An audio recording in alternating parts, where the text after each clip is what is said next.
Good afternoon. Well, last night, approaching 12 a.m., the Illinois General Assembly finally concluded what was a very challenging and demanding legislative session for hospitals.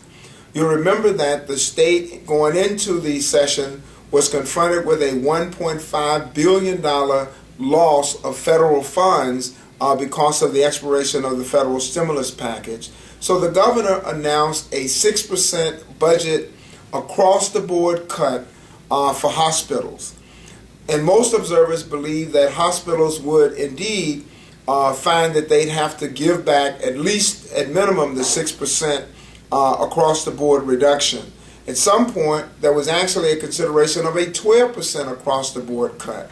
I'm pleased to tell you that in the budget, and you will see it in our end of session wrap-up memorandum, there are no cuts to hospitals, no rate cuts, and in addition to that, the governor nor the director of healthcare and family services received any new powers to allow them to cut or reduce rates to hospitals. With regard to workers' compensation, while we would have liked to have seen a smaller reduction in the fee schedule, the workers' compensation legislation will be of benefit to hospitals as employers because that legislation was improved and will in fact reduce the cost of to business by $500 to $700 million.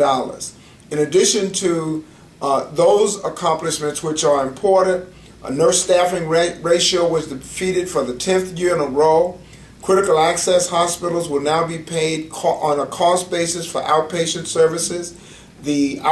Some off-site clinics owned by hospitals will be now paid at the hospital rate rather than the physician rate.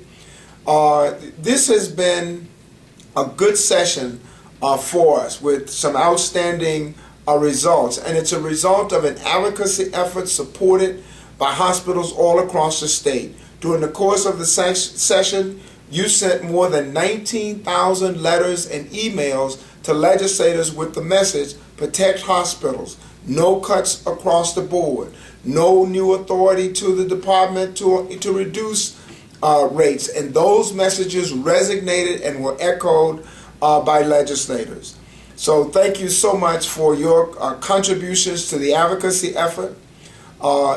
We look forward to the challenges ahead. There is a lot of work that needs to be done as the department goes into payment reform and those kind of challenges. It won't be long before we're looking at the 2013 budget.